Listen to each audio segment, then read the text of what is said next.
Hey guys, if you've been to Kids at Friends at all in the month of March, you'll know that we've been talking about cooperation, which is a really big word that means working together with others. This week, we're going to talk about how important it is to get to know people that are different than us. Because sometimes we'll just not want to talk to people that are different than us and not want to work with them, but sometimes those are the very people we need to be working together with because they'll help us learn things that we've never wanted to learn about before. So I met this new friend and we got talking and we had a lot in common. We liked a lot of the same music and a lot of the same movies, and I thought we were going to be really great friends, and then all of a sudden I found out that he was an Edmonton Oilers fan. Now, if you guys know anything about professional hockey, you'll know that if you live in Calgary, you should be a Calgary Flames fan. And if you're a Calgary Flames fan, that means you do not like the Edmonton Oilers. So now I was faced with this big problem. My new friend liked the Edmonton Oilers. Did that mean that we could still be friends? Did that mean that we could still work together? Did that mean that we could still talk about hockey and learn things from each other that way? Turns out we became really good friends. And the thing is, I did learn a lot about hockey from him, even though we still don't like the same teams and we still don't agree about that stuff. When you read the Bible, you realize that Jesus tells a lot of different stories. And Jesus actually told a story about this, about people that were really, really different, but because they got to know each other, they could actually help each other. So there was a Jewish man who was taking a long journey. Now, you need to understand, back in the time that the Bible was written, nobody had cars, so when you took a long trip, you had to go on foot. So he was walking by himself this really long ways.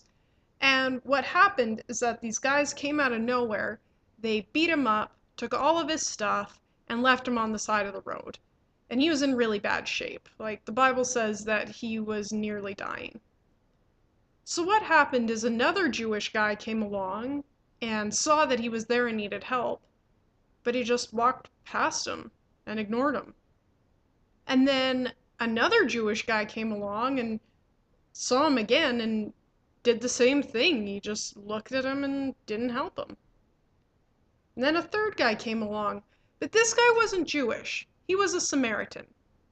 Now, remember when I mentioned the Calgary Flames and the Edmonton Oilers? This was kind of the same thing. The Jewish people and the Samaritan people did not get along, and it was even a bigger deal than just hockey. These guys did not like each other and they never talked to each other. So the Samaritan comes along, and he would have known he was a Jew, and he could have easily just walked past him and been like, yeah, I don't like Samaritans. These are people I don't talk to. They're different than me. I don't want to help. But that's not what he did. What happened is the Samaritan actually picked him up, put him on his donkey, took him to an inn, and back in the Bible times, the inn was kind of like a hospital, so it's kind of like he took him to a hospital. He spent the night with him just to make sure that he was going to be okay, and then the next day, the Samaritan man needed to get on his way, but he talked to the guy who owned the inn, and he gave him money, and he said, you know what, here's some money so that you can take care of that guy and make sure that he doesn't die. And if you spend more money taking care of him than what I've given you, I'll come back. I want to make sure he's okay, and then I'll pay the rest of the money. So because the Samaritan man was willing to get to know somebody that was really different than him, he actually saved that Jewish man's life. So you can see, guys, there's probably a lot of reasons why that Samaritan guy probably shouldn't have helped out the Jewish guy. Number one, they're total enemies. Their people don't like their people. Like, seriously, Jews hated Samaritans and Samaritans hated Jews.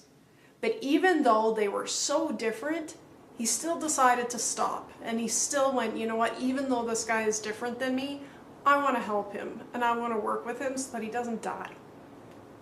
Second, I don't really like blood or guts or anything like that, and if somebody was beat up that bad, it would be hard for me to want to help them. It'd be easy to walk away and just go, you know what, this is kind of gross. Like, I don't think I want to get involved here. But that's not what the Samaritan did.